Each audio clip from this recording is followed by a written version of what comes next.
Olá, alunos da terceira série, sejam bem-vindos a mais uma aula de língua portuguesa comigo, professor Rodrigo Ribeiro, isso mesmo, ministrante dessa disciplina, ok? Desse componente, né, desse componente. Vamos à aula de número 24. Objeto de conhecimento, temos aí o conhecimento dos elementos estruturais e estilísticos dos diferentes gêneros literários em prosa e verso, correlacionando-os com seus respectivos contextos políticos e sociais. O detalhamento, percepção da dimensão política e social dos discursos e ideologias presentes nas obras literárias, identificando características estruturais e estilísticas nos diferentes gêneros, a partir das práticas culturais, artísticas e verbais em contextos diversos, locais, regionais e globais, certo? Então, vem comigo aprender.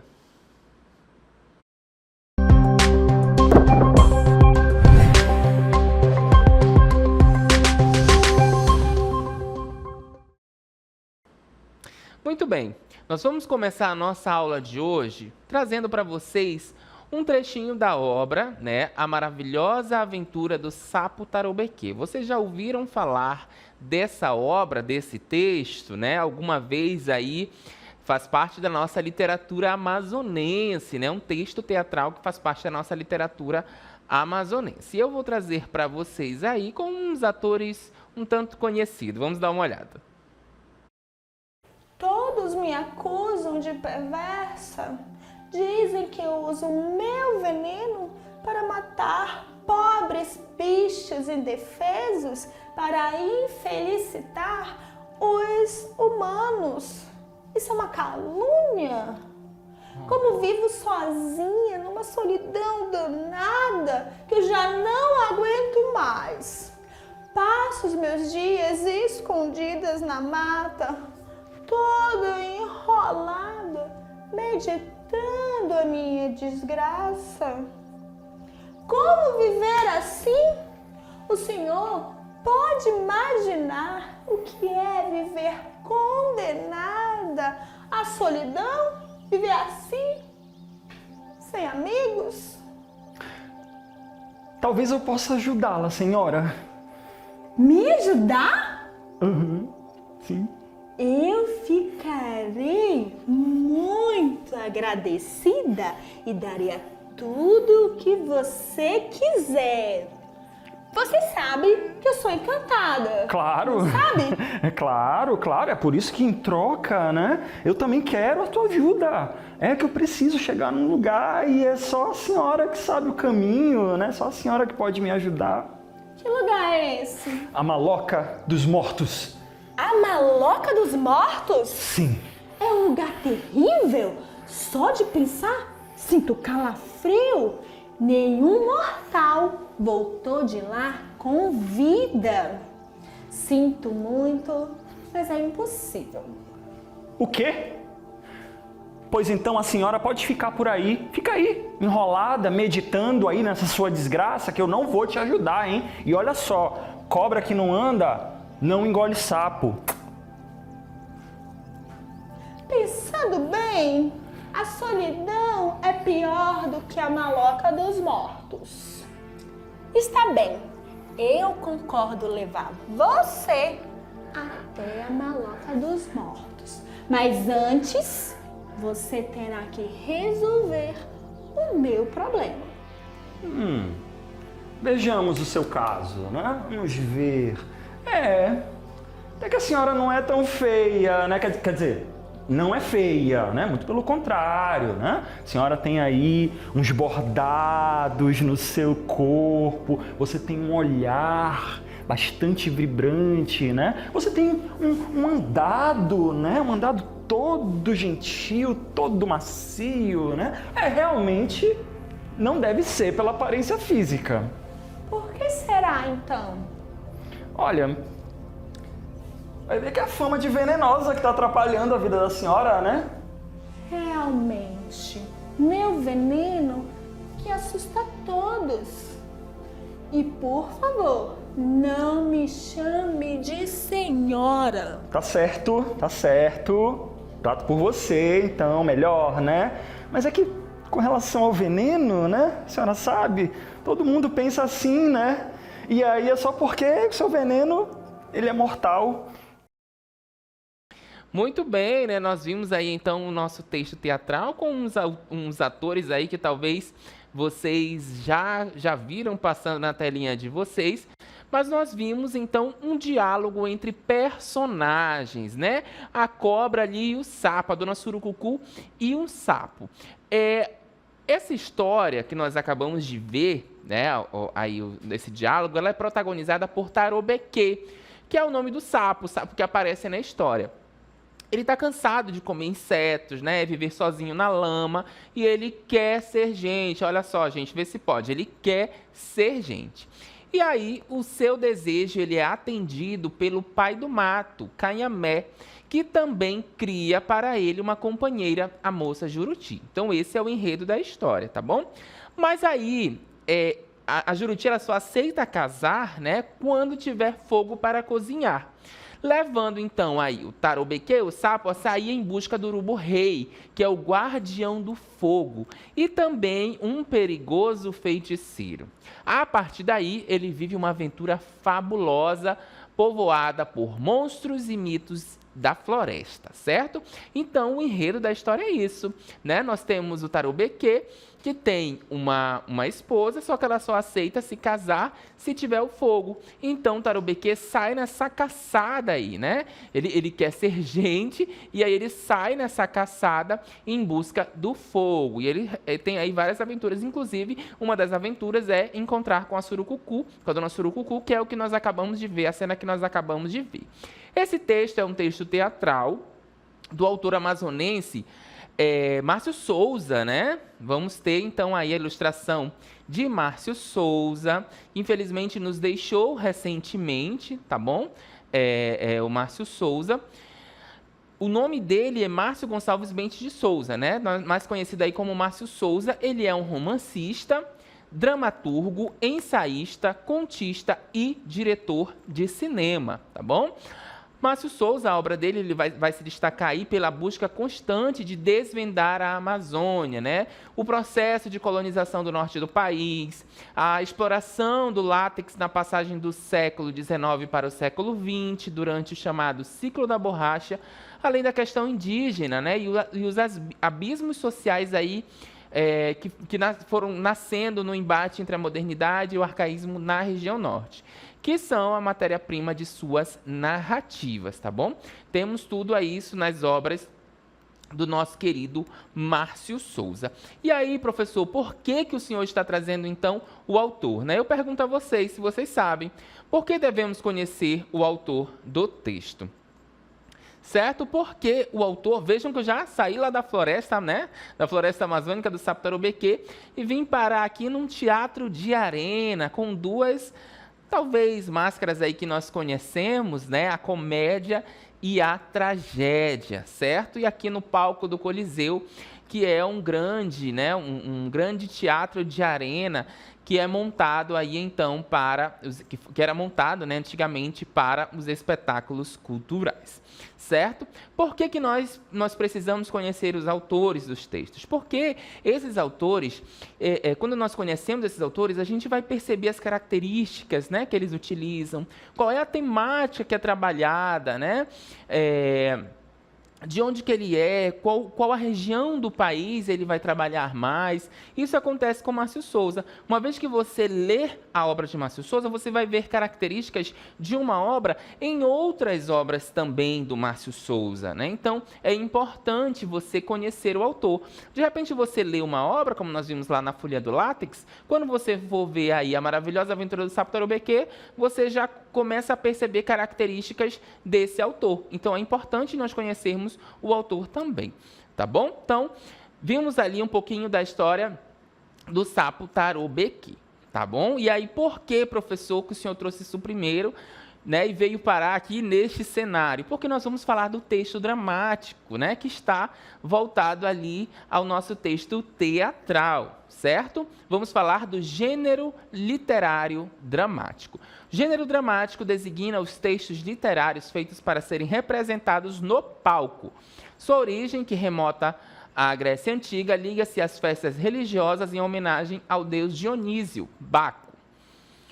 Ao longo dos séculos, esse gênero desprendeu-se da ligação com a religiosidade e foi incorporando as marcas de seu tempo e as características dos momentos literários em que foi produzido, sendo ainda produzido, lido e encenado. Então vejam que havia uma religiosidade ali, né, com a questão do gênero, do gênero dramático. E ao longo do tempo foi se desprendendo dessa religiosidade, né, com essa questão da produção, da leitura e da encenação do próprio texto, tá?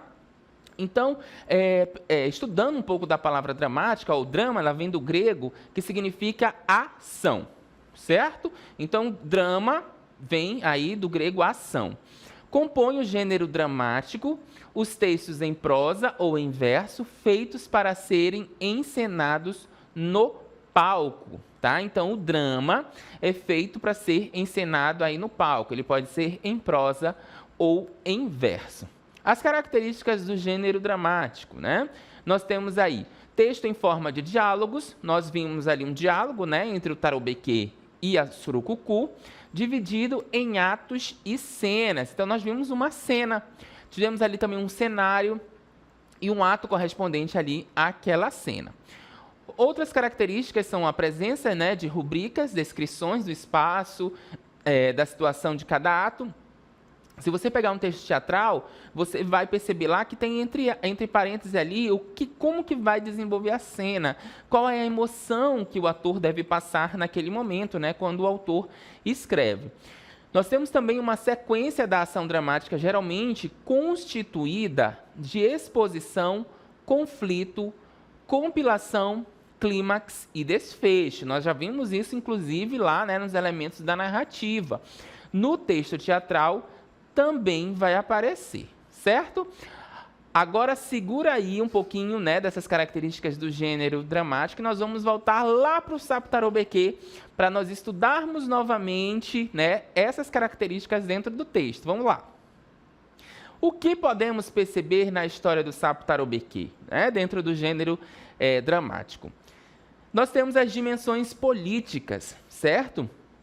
A derrota do taroubequê corresponde ao subdesenvolvimento crônico da região e do Estado, aos quais têm sido dadas poucas chances de ascensão econômica.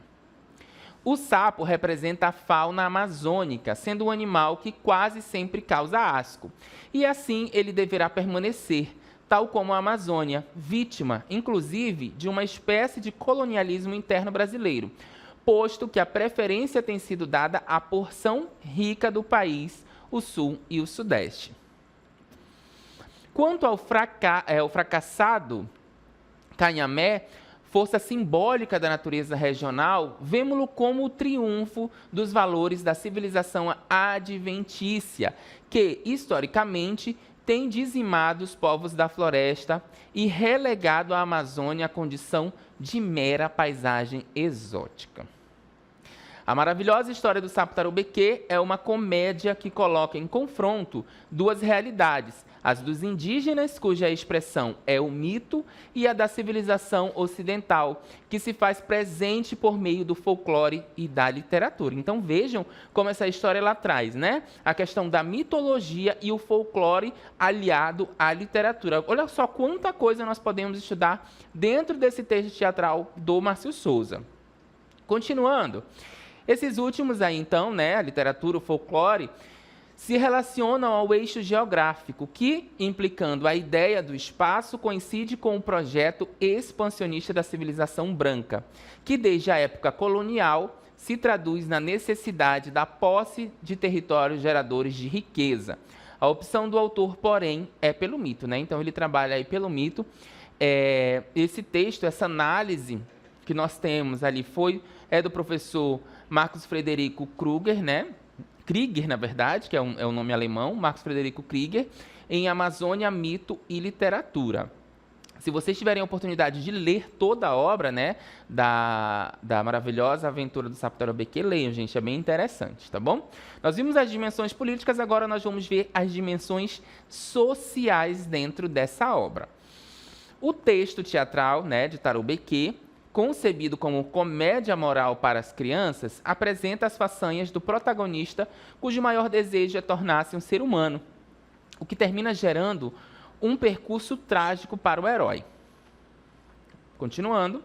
Paralelo a isso, o dramaturgo provoca o riso ao misturar dados da cultura nativa com elementos exógenos, aproveitando o ensejo para criticar a exploração estrangeira. A peça aborda ainda, né, o inconformismo humano diante do estabelecido, dando relevo às consequências negativas advindas da ousadia de ultrapassar os limites impostos. Muito bem. E nós temos também o discurso ideológico, né, dentro dessa obra. Teatro indígena, teatro urbano. De um lado, a reflexão sobre a mitologia amazônica sem exotismo, sem folclore, usando a tragédia clássica como paradigma. De outro, a fragmentação, o humor, o sarcasmo, o deboche mesmo, o riso como arma contra a alienação, baseado na tradição dos indígenas tucanos, do Alto Rio Negro. Márcio Souza vai muito mais longe, reinventando mitos milenares e construindo uma fábula moderna, virando pelo avesso a tradição europeia do fabulário infanto-juvenil. É bem verdade que as crianças deliciam-se com as desaventuras do sapo e sua amada moça Juruti. Desventuras, tá, gente? Desventuras do sapo e da amada moça, da amada moça Juruti. Porém, não se deve perder a perspectiva crítica, posto que a maravilhosa história do sapo Tarubequê não se limita a contar uma história, mas um exercício sutil de metalinguagem. Questiona a própria maneira de contar história às crianças. Esta é uma história infanto-juvenil que traz diversas reflexões, inclusive aí aos adultos, né? A saga do sapinho pode não ter o desfecho que gostaríamos, mas serve de lição para que repensemos sobre o desejo desenfreado de querer tudo sem olhar além do próprio umbigo. Ok? Então vejam quantas lições nós podemos tirar dentro de um texto teatral. É importante que nós façamos essa leitura de uma forma analítica, né? De uma forma crítica. Nós temos também as características estruturais e estilísticas, né, aí do nosso texto. Então, textos encenados, né, já foi encenado em várias companhias de teatro pelo Brasil, né, que já interpretaram a história do sapo Tarubequê. Nós temos como personagens, né, com nomes regionais, Canhamé, Pai do Mato, Sapo Tarubequê, Moça Juruti, Cobra Surucucu, Dona Mucura, Urubu Rei. Nós estamos diante de um gênero narrativo, né, com prólogo, 8 cenas e epílogo. Diálogo entre personagens, né? O Tarubequê e Surucucu, que nós vimos no vídeo, né? Um discurso direto, que tem aí a reprodução exata da fala, né? Exatamente eles falando ali, a troca de personagens, isso é uma característica, né, do nosso texto teatral. Aparece o cenário, nós temos figurino, né? A peça também traz a sonoplastia e o cenário ali se passa na floresta amazônica. A cultura amazônica está presente na obra, tá bom? Nós temos também uma linguagem regional, expressiva, dinâmica, dialógica, corporal e gestual. Nós não temos narrador, tá? Esse texto não apresenta narrador, por ser aí um texto teatral, né, que já foi interpretado por várias obras, ok? Então, o nosso gênero dramático, tá? O nosso gênero literário dramático, como exemplo, nós trouxemos a história do sapo Tarubequê. Agora nós vamos ver outro tipo de gênero, né? Um gênero bem interessante que vocês vão gostar também. Acompanhe o vídeo. Um certo dia, fui fazer uma viagem lá para as bandas do Sudeste, conhecer nova paisagem. Pedi dormida na casa de um primo meu, que eu não via há muito tempo. E ele então me acolheu. Já foi dizendo: corte logo esse cabelo, que tu veio lá do mato. Deve ter malária ou dengue escondida aí nesse pelo.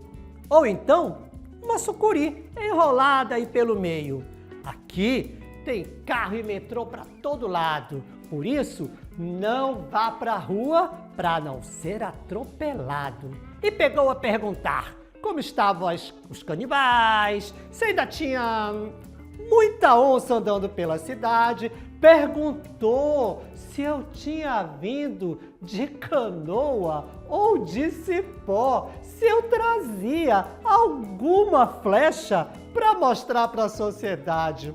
Chamou e disse: essa aqui é minha piscina, tem 40 de largura e 70 de longura, é a maior da redondeza, tem mais de 8 de fundura.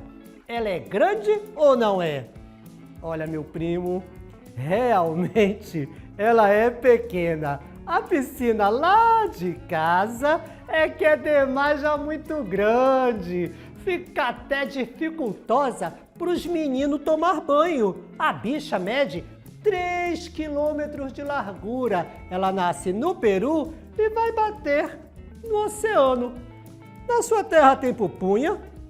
Não, senhor. Tem umas tapioquinha com os beijuzinhos do lado? Umas mandioquinha cozida com manteiga derretida? Um tambaquizão assado com limão e um pirãozinho, tem? Não, senhor.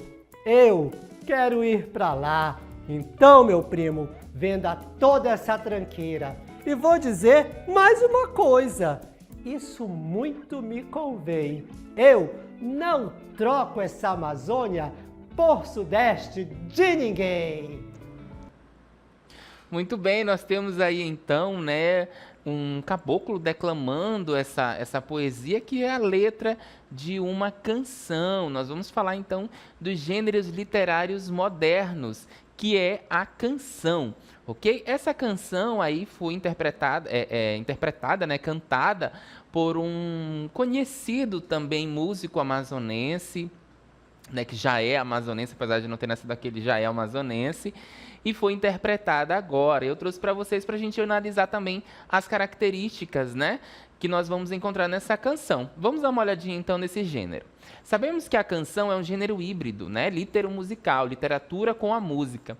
E devido a esta característica, não pode ser desvinculado um aspecto do outro, o textual do musical. Quando partimos para analisar a materialidade da canção, estamos conscientes de que esta materialidade não se limitará nos aspectos linguísticos e discursivos, mas também estará imbricado com o seu conteúdo rítmico e melódico, certo? Então, não somente linguísticos e discursivos, mas nós temos ritmo e melodia também a serem analisados dentro desse gênero canção, tá bom? Vamos ver as especificidades do gênero canção. A canção, tal como o poema, tem como principais características a subjetividade, ou seja, a interpretação que vai causar na pessoa que está ouvindo, a musicalidade, o sentimento, além da melodia que compõe em conjunto com a letra uma coisa só. São aspectos que conseguem, a partir da fruição, apreciação e interpretação da letra, tocar o ouvinte e mover sentimentos e multidões. A canção é, portanto, um gênero híbrido, porque explora a letra e a melodia, além das relações sociais de produção e o seu sentido em seu contexto de divulgação. Tal como a poesia, a música apresenta um eu lírico, que é diferente do compositor e do intérprete da canção. Então, nós vamos ter um eu lírico ali na música também, mas não é o compositor, muito menos ali o cantor, né? Nós temos alguém que está falando ali naquela letra também. Nós vamos ver, assim como vimos na história do Sapo Tarobequê, as dimensões políticas e sociais que nós encontramos na letra dessa canção. A xenofobia, né? Nós vamos ter aparentemente a xenofobia aí, normalmente vinculada à discriminação, o preconceito ou a intolerância contra pessoas de outras nacionalidades. Também pode ser praticada por meio de discursos de ódio contra pessoas oriundas de regiões ou estados específicos do Brasil. Isso fica nítido ali, né? Quando nós temos esse caboclo do norte, né? Fica evidente que é do norte, com características ali do norte, e vai para o sul, e tem essa xenofobia ali do primo, né? Que o recebe. Essa modalidade de xenofobia tem sido cada vez mais cometida em ambientes virtuais, sendo frequentemente direcionada a pessoas nordestinas, e se amolda no tipo descrito no artigo 20, né, caput e parágrafo 2º da Lei 7.716 de 89, que dispõe o artigo 20, praticar, induzir ou incitar a discriminação ou preconceito de raça, cor, etnia, religião ou procedência nacional. Então vejam que xenofobia é crime, por favor, não cometam esse crime por aí, tá? Xenofobia é crime, é discriminação aí com pessoas de outras, né, de outra nacionalidade, de outros lugares do país. Esse autor, né, vamos conhecer agora, é o Nicolás Júnior, né, o nome do autor aí da canção. O Nicolás Júnior é um cantor e compositor natural de Santarém, no estado do Pará, mas foi na cidade de Terra Santa que ele passou toda a sua infância. Aos 12 anos, começou a tocar violão de maneira autodidata, né, ou seja, aprendeu sozinho. Aos 15, foi estudar em um internato, onde começou a escrever seus primeiros poemas e a compor suas primeiras canções. Então, assim como nós vimos lá, né, o Márcio Souza com a obra do Taroubequê, nós vamos ter que analisar também e saber quem é o compositor, o que ele escreve, né, o autor dessa canção. Será que ele é o cantor também, né, que nesse caso o Nicolás, ele é tanto o compositor quanto o cantor? O que ele quis dizer? Né, qual é a crítica social que ele faz aí através dessa canção, tá bom? Vamos continuar, o gênero musical a qual pertence, né? Nós temos aí então a música popular brasileira e regional. Essa canção ela pertence, né, a MPB, que surgiu em 1966 na cidade do Rio de Janeiro com a segunda geração da bossa nova, mas com uma forte influência do folclore brasileiro que vinha desde 1932. Temos também um contexto histórico e geográfico. A canção mostra a realidade de regiões diferentes do Brasil, né? Então, Sudeste e Norte, com suas diferenças culturais. O compositor resolve responder aos apontamentos xenofóbicos que a região Norte sofre constantemente. Então, qual foi a ideia do Nicolás aí, né? Já viu que muitas vezes nós, nortistas, sofremos essa xenofobia do resto do país. O que então o Nicolás resolveu fazer? Responder a todos esses apontamentos xenofóbicos, né, que nós recebemos diariamente, gratuitamente. Então, é tanto que ele vai respondendo ali, né, à medida que o primo vai falando, né, o caboclo vai respondendo ali a questão da extensão da piscina, né, ele vê que não é uma piscininha, nós temos o Rio Amazonas, que é uma piscina, né, imensa. Então, nós temos aí essa resposta a essa xenofobia, tá? Nós continuamos, então, com as características estruturais e estilísticas. A linguagem predominante é uma linguagem conotativa, né, que é o emprego subjetivo aí na letra da canção, tem uma interpretação, bate uma interpretação para cada pessoa, né, que escuta. Quando ele diz assim, ó, a bicha mede 3 km de largura, ela nasce no Peru e vai bater no oceano. Ele está se referindo ao Rio Amazonas, né? Não está falando da piscina ali em si, mas sim do Rio Amazonas. Nós temos a função poética, temos presente em toda a letra da canção, uma vez que é característica das produções, né, do autor, que é a poesia. Nós temos o uso da linguagem coloquial, né, que a gente fala no dia a dia, e regional, quando ele diz assim, ó, tem umas tapioquinha com uns beijozinhos do lado, né, coisas que nós falamos. Umas mandioquinha cozida com manteiga derretida, um tambaquizão assado com limão e um pirãozinho, tem uma linguagem coloquial, que nós estamos falando ali com o nosso coleguinha, né? E regional também. E quase sempre com rimas e refrões. Então, um certo dia fui fazer uma viagem lá para as bandas do Sudeste, conhecer nova paisagem, pedi dormida na casa de um primo meu, que eu não via há muito tempo, e ele, então, me acolheu. Temos rimas aí, né? Presença de um título também, vai aparecer esse título que se chama Viagem Insólita de um Caboclo, né? Insólito quer dizer incomum, anormal. Então, uma viagem incomum de um caboclo, né? Porque ele foi lá para o Sudeste. E como acompanhamento musical desta canção, nós temos o violão. Certo? Então vejam quanta coisa nós podemos analisar dentro da letra de uma canção. Gente, eu vou falar para vocês, todas as vezes que eu escuto, né, uma música nova, músicas que eu já escutam aí, que eu escuto diariamente, eu sempre acompanho a letra, né, para ver o que nós temos de melodia ali, de conhecimento. Lógico que nem todas as músicas hoje em dia a gente consegue acompanhar a letra, né, mas pelo ritmo também. Mas eu gosto muito de acompanhar a letra e perceber qual é a mensagem, qual é a intenção que o compositor teve ali quando ele compôs essa canção. Então é isso, a nossa aula trabalhou então aí o gênero literário e dramático, trouxe, né, um gênero musical contemporâneo que é a canção. Espero que vocês tenham gostado aí da nossa aula de hoje. Eu vou ficando por aqui e eu volto numa próxima oportunidade. Até lá. Tchau, tchau.